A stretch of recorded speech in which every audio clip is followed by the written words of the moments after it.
Bueno, buenos días. Voy a quitarme la mascarilla, que a veces nos impide vernos, ¿no? Únicamente nos vemos los ojos y a veces, por supuesto, un impedimento o una ligera molestia. En esta mañana, a ver si consigo abrir esto, que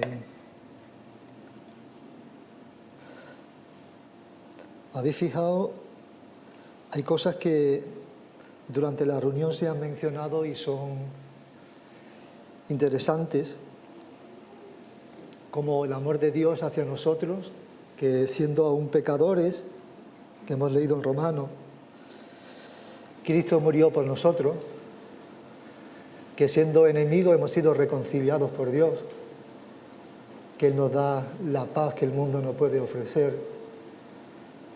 Qué misterio es la misericordia y la gracia de Dios hacia cada uno de nosotros. Yo en esta mañana quiero compartir unos versículos que encontramos en el libro de Jonás.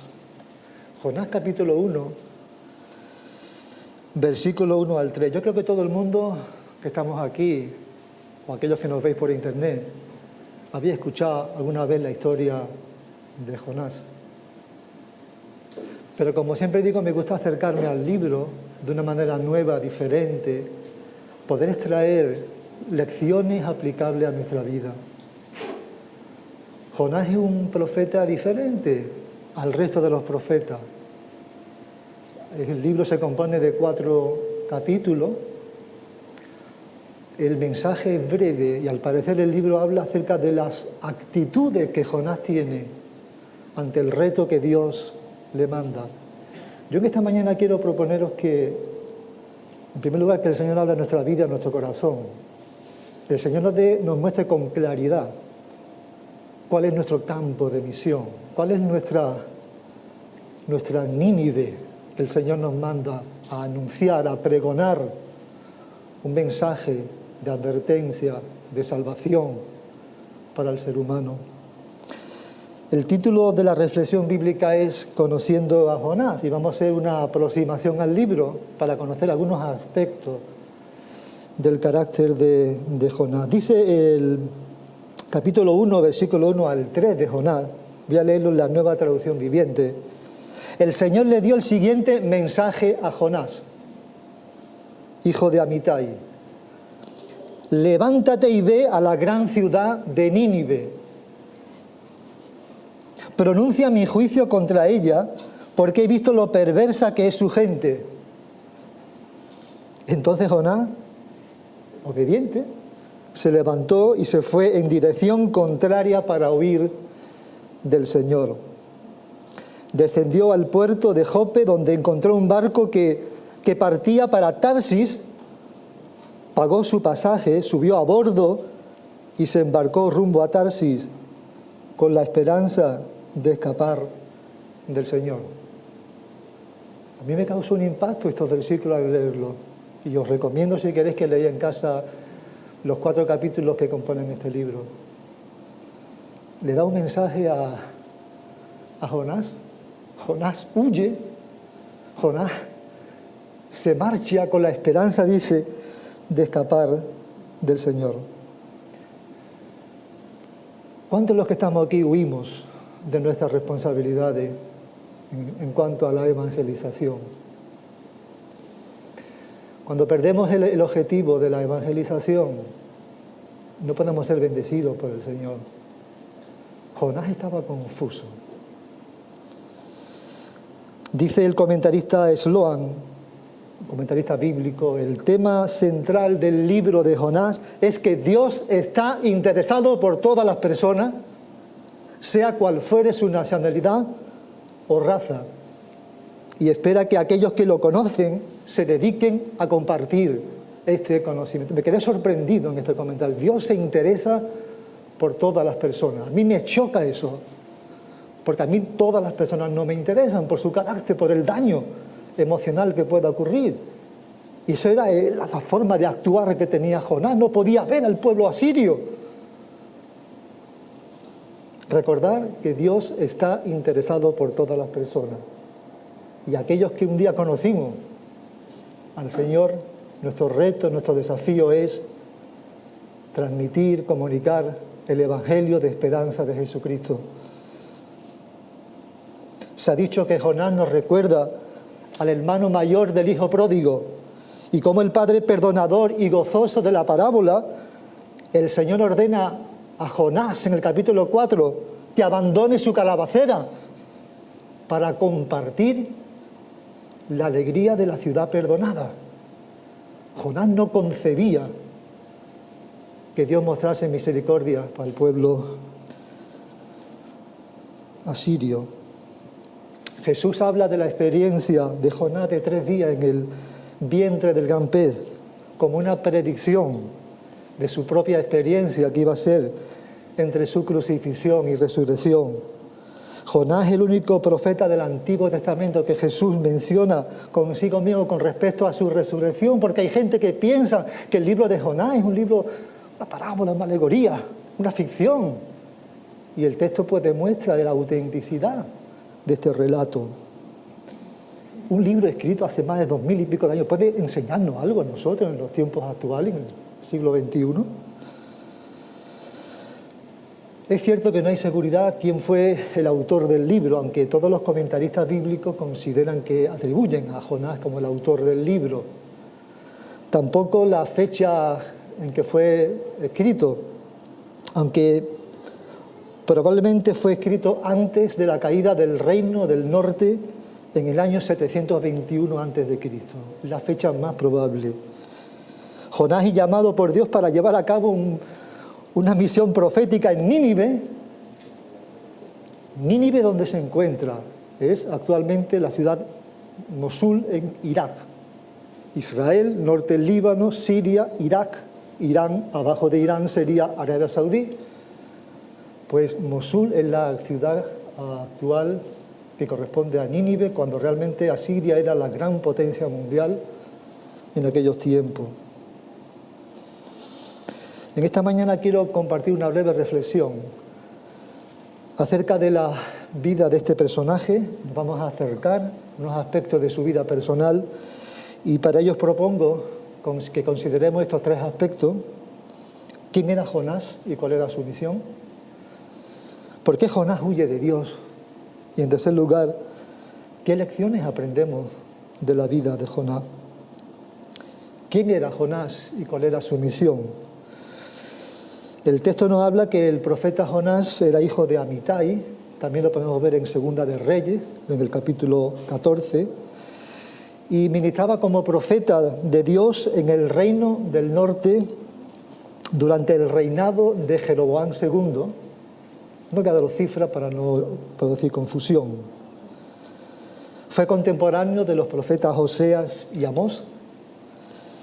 Y Jonás desarrolló su labor profética en circunstancias muy difíciles, bajo el mandato de un rey corrupto como fue Jeroboam II, que dice el texto en Segunda de Reyes que hacía atrocidades, una dictadura en aquella ocasión, un caos tremendo, una pobreza. El pueblo vivía en una decadencia moral y espiritual, un caos tremendo. Y ahí tenía que estar ministrando el pobre Jonás, que además era un fanático nacionalista, únicamente tenía una perspectiva exclusiva de Israel y no le interesaba el exterior. Y dicen algunos comentaristas que su ministerio en Israel carecía de fruto y eso producía decepción, desánimo en Jonás. ¿Sabéis lo que significa su nombre? ¿Os acordáis? Paloma. Paloma es el significado del nombre de Jonás. Profeta enviado a Siria. Dios enseña a Jonás 3 temas muy importantes que él tuvo que experimentar en su vida, como son la importancia de la misericordia de Dios, la importancia de la gracia de Dios y la importancia del perdón de Dios.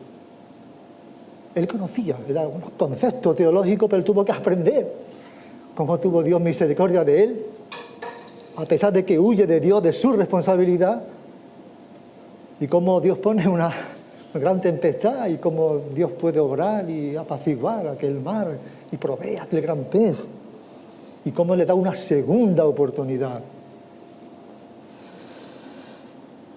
Él tuvo un llamado especial a Nínive. ¿Cuál es tu llamado especial como creyente? Nínive, una gran ciudad, una gran metrópoli del mundo gentil, la capital del poderoso imperio asirio, el constante y temido enemigo de Israel. Claro que tenía que huir Jonás. Déjame explicaros por qué. El Señor llama a Jonás a dejar Israel y que vaya a una ciudad gentil. Fijaros que Asiria era uno de los imperios más crueles y violentos de la antigüedad.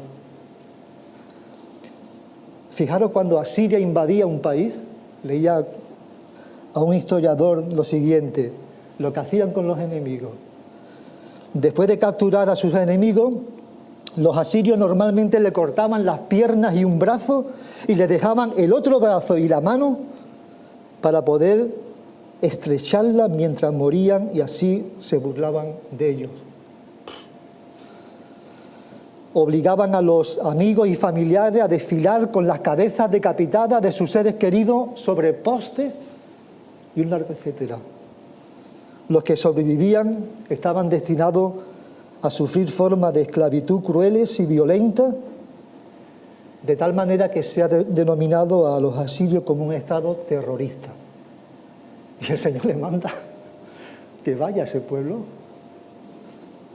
Uno se pregunta, ¿cómo podía un Dios bueno dar a una nación así una oportunidad de experimentar su misericordia?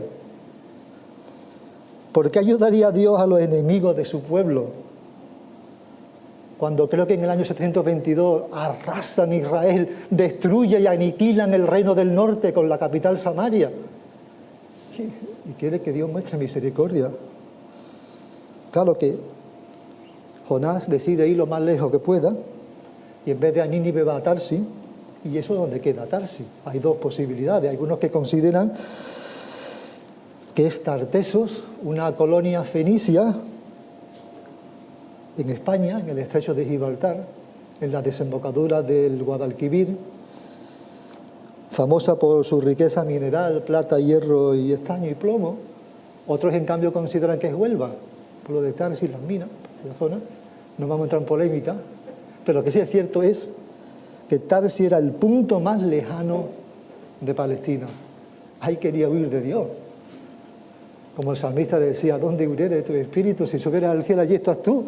Si fuera lo más bajo, allí estás.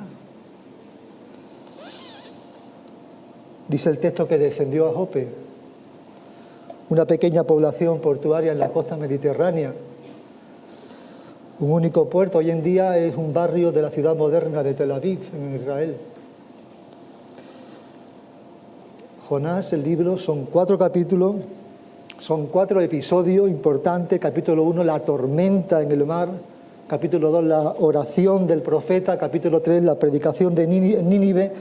Capítulo 4, el diálogo que mantiene Dios con Jonás.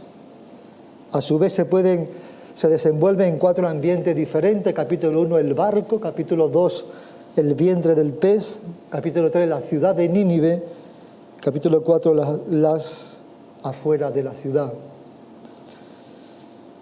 Y uno sigue preguntándose por qué huye Jonás de Dios. Él se levanta, es obediente, pero no conforma al llamado de Dios y él se va a Tarsis, lejos de la presencia de Dios. ¿Por qué huye? ¿Por qué abandona su país? ¿Tiene miedo? Yo creo que tendría también miedo. ¿Temor al fracaso de su misión? Alguien decía, leí el otro día un comentario de si un judío en tiempos de la Alemania nazi fuese a predicarle a la SS, ¿qué le harían? Imaginaron allí que llega el pobre Jonás. Dentro de 40 días, Nínive va a ser destruida.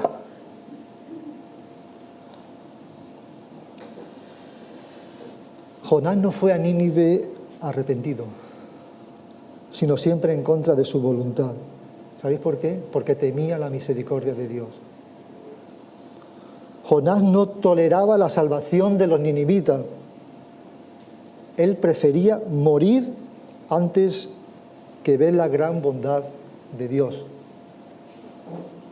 Jonás huye porque era un patriota, era un egoísta, antepone su propia comodidad a la salvación del prójimo, y eso a veces nos pasa a nosotros.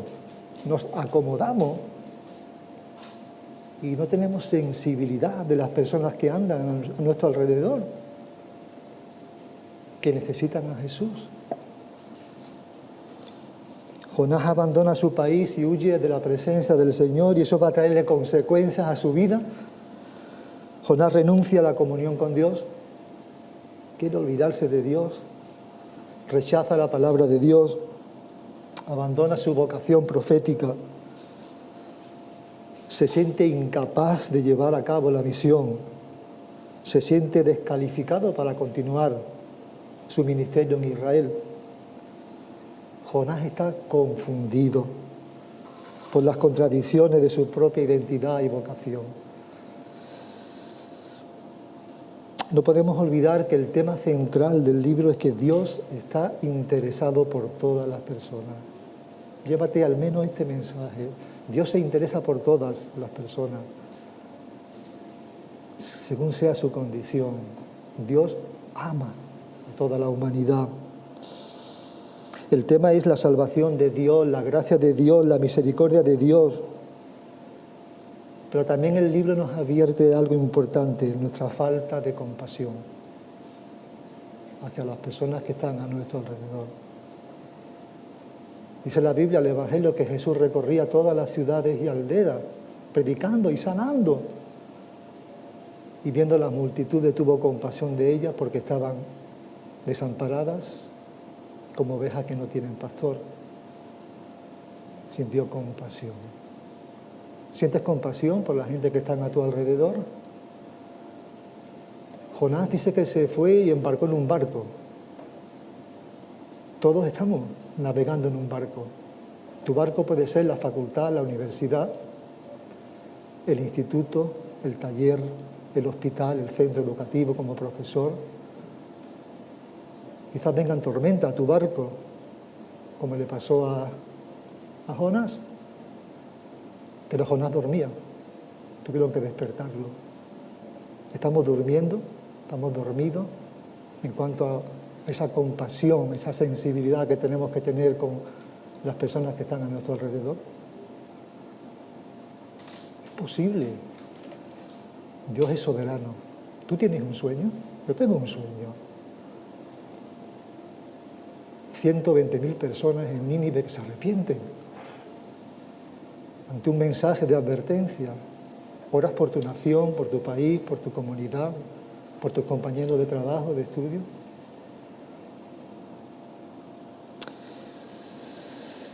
También Jonás, el libro nos advierte de, no vemos la necesidad de los perdidos, nos sentimos indiferentes. Jonás es el profeta desobediente. Jonás está falto de compasión por los perdidos. Jonás hace todo lo contrario de lo que Dios le manda. ¿Por qué Jonás huye de la presencia de Dios? Es sorprendente que él mismo describe por qué huye. Y lo dice en el capítulo 4, versículo 2. Nueva traducción viviente. Dice, entonces le reclamó al Señor, Señor, ¿no te dije que antes de salir de casa que tú harías precisamente esto? Por eso huí a Tarsis. Sabía que tú eres un Dios misericordioso y compasivo, lento para enojarte y lleno de amor inagotable. Está dispuesto a perdonar y no destruir a la gente. Dios no quiere la muerte del impío, Dios no quiere condenar a nadie.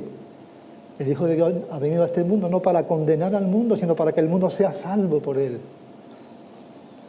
¿Qué lecciones aprendemos más del libro de Jonás? Jonás no quería ir a Nínive porque sabía que Dios los iba a perdonar. Jonás no quería que Dios salvara a los ninivitas. No quería que Dios los perdonara. Al contrario, quería que Dios mandase fuego para consumirlo. Y se sentaría allí en aquella enramada para ver la destrucción. ¿Por qué, Jonás? ¿Por qué tienes ese presentimiento, esa forma de pensar? Porque eran paganos, porque son idólatras, porque no merecen el perdón. Jonás pensaba que la salvación no era para los pecadores, sino para los judíos, que guardaban la ley, para los legalistas, los religiosos, para los que se esforzaban día tras día a cumplir la ley. Jonás, estás equivocado, porque el mensaje de salvación no es ese. ¿Sabes qué dice Jesús? Él ha venido a buscar y a salvar lo que se había perdido. Yo he venido para llamarnos a justos, sino a pecadores al arrepentimiento. Ese es el mensaje de salvación, no a justos, no a cumplidores de ley. Jonás va a experimentar lo que es la misericordia y el perdón de Dios en su vida. Lo mismo que Dios manda a Jonás, ese mensaje es el mismo que nos manda a cada uno de nosotros. Cuando Jesús dice ir por todo el mundo y predicar el Evangelio, ¿cuál es tu mundo? ¿Cuál es tu Nínive, tu ciudad, tu campo de misión? No pienses lejos, es bueno. Piensa que tu campo de misión el martes es el instituto, la facultad, el trabajo. Es lo más importante. Sí, los mejores profesionales, pero tenemos que marcar la diferencia cuando nos encontramos a la gente que están a nuestro alrededor y orar por ello. El Evangelio es para los perdidos, no para los que se creen buenos. Hay algo importante que tenemos que pedirle al Señor, es que cambie nuestra actitud. Tenemos que pedirle, Señor, cambia mi actitud, que me deje un corazón compasivo, un corazón misericordioso, un corazón lleno de amor hacia los perdidos. Y yo necesito ese cambio de actitud.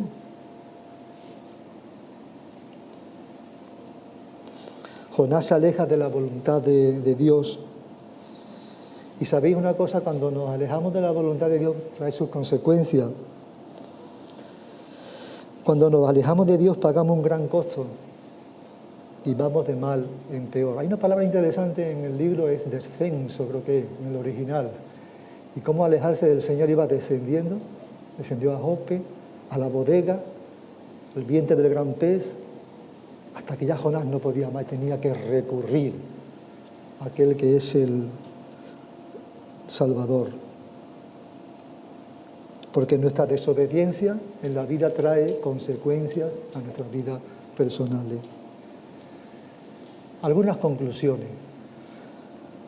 Dios espera que obedezcamos sus mandamientos. No es posible huir de la presencia de Dios y de los propósitos de Dios. Dios es soberano. No podemos perder eso de vista. Todo cuanto acontece está en las manos de Dios. El deseo de Dios es que todas las personas se arrepientan y se salven. Dice la Biblia que Dios quiere que todos los hombres se salven y lleguen al conocimiento de la verdad. Ese es el deseo del Señor. Pedro escribe que el Señor no retarda su promesa, sino que es paciente para con nosotros, no queriendo que ninguno se pierdan, sino que todos procedan al arrepentimiento. Dios sigue sintiendo compasión y misericordia por los perdidos. La salvación está al alcance de todos, no es exclusivo de los judíos. Jonás tiene que aprender y recordar lo que el Señor le dijo a Abraham: en tus simientes serán benditas todas las familias de la tierra, no solamente los judíos. El pueblo escogido de Dios, cierto, pero la familia es extensible a toda la humanidad. El mensaje de salvación es para todo el mundo, no para unos pocos. ¿Y eso en qué se deriva? ¿En qué tipo de responsabilidad? Nosotros debemos ser fuente de bendición, de la gracia de Dios para aquellos que están a nuestro alrededor. Es más, no podemos cerrar la gracia de Dios a nadie. Por nuestra parte debemos guiarles a la gracia de Dios, indicarle el camino de la salvación. Debemos pedir al Señor que cambie nuestra actitud, que nos dé un corazón compasivo, misericordioso, lleno de amor hacia los perdidos. Algunas frases que leía y le titulaba Frases para pensar. Pone la Iglesia, pero el creyente que no evangeliza, ¿sabéis qué pasa? Se fosiliza. El creyente que deja de evangelizar pronto dejará de ser evangélico. Debemos ser pescadores de hombres, no guardianes del acuario.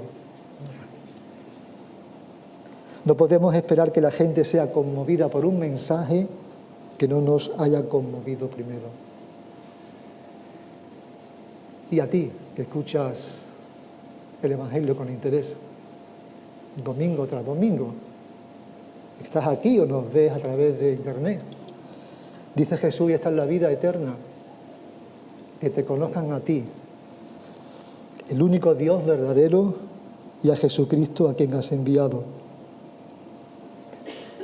Jonás, capítulo 2, versículo 9, ¿sabéis lo que dice? La salvación viene del Señor. Ese es el tema central de toda la Biblia. La salvación solo le pertenece a Dios. Si alguien se salva, es Dios quien lo lleva a cabo por completo. No es que Dios te salve en una parte y tú colabores en la salvación por tus esfuerzos. Era imposible por alcanzar. Dios lo ha hecho posible. Dice la Biblia, pues la paga que deja el pecado es la muerte. Pero ponga atención, el regalo que Dios da es la vida eterna por medio de Cristo nuestro Señor. El que cree en mí, dice Jesús, tiene vida eterna. No rechaces la oportunidad. Decía el mensaje de Jonás, del Señor Jonás, dentro de 40 días, Nínive va a ser destruida. La vida es breve. Y Dios quiere salvarte, no quiere que demores tu respuesta ante Él. Piénsalo, ¿dónde vas a pasar la eternidad? Para ti, hermano, que escucha y que reflexiona la palabra, aquellos primeros discípulos en el libro de Hechos, cuando Juan y Pedro fueron llevados ante el concilio y le intimidaron que en ninguna manera hablasen de Jesús, ¿qué dice? Es necesario obedecer a Dios antes que los hombres, porque no podemos dejar de decir lo que hemos visto y oído. No podemos callarnos, hermano. Nos pueden poner un bozal de esto, pero no nos pueden quitar la manera de hablar, de comunicar, de transmitir la esperanza que hay en Cristo Jesús. Leía una frase de Jill Davy, creo que se pronuncia de esa manera. El libro revoluciona tu relación con Dios. Si hay algo que la Iglesia hoy en día no necesita es a personas que hablen de Jesús que realmente no conocen. Por eso te prohíbo evangelizar, si no tienes ganas de hacerlo. En vez de evangelizar, ¿qué debes hacer? Deberías buscar y conocer a Jesús de verdad. Haz esto y verás que no podrás callarte. Me sorprendió esta frase, me produjo cierto dolor. Aprender de Jesús. Él va a revolucionar tu vida. En cierta ocasión había un hombre endemoniado y Jesús le sanó, le liberó de la posesión demoníaca y aquel hombre quería seguir al maestro porque había sido producido en su vida un cambio. Él no podía callarse. ¿Y qué le responde el Señor en palabra del médico Lucas? Dice Jesús, vuélvete a tu casa y cuenta cuán grandes cosas ha hecho Dios contigo. Y él se fue publicando por toda la ciudad cuán grandes cosas había hecho Jesús con él. Dios quiera que actúe en nosotros de esta manera. No podemos callarnos. Cuenta las cosas que Dios está haciendo en tu vida, que han sido de bendición, de liberación. Intenta orar por las personas que están a tu alrededor. No con un mensaje aterrador, sino un mensaje de esperanza, que hay esperanza en Jesús. Dios se interesa por todas las personas. Dios tiene misericordia. Dios es un Dios de gracia, un Dios de perdón. Un Dios que te da la oportunidad de conocerlo. Pues que a Él sea la gloria y la bendición para cada uno de nosotros. Vamos a orar. Señor, te damos gracias porque tu gracia nos alcanzó, nos reconcilió contigo cuando éramos enemigos, cuando nuestra vida estaba destrozada, deshecha, nuestra vida era una auténtica suciedad, pero tú nos limpiaste con la sangre de Jesucristo vertida en aquella cruz y pudimos alcanzar la vida eterna a través de la fe en Jesús, el único que nos puede salvar. Gracias por tu amor, tu misericordia, tu perdón hacia nosotros y ayúdanos, Señor, a encontrar esa ciudad, esa Nínive, para poder proclamar el Evangelio de esperanza, Señor. Pon en nosotros esa compasión hacia las personas que están a nuestro alrededor. Por nosotros mismos es imposible, pero contamos contigo, con el poder de tu Espíritu Santo, y te pedimos que nos renueve. En el nombre de Jesús. Amén.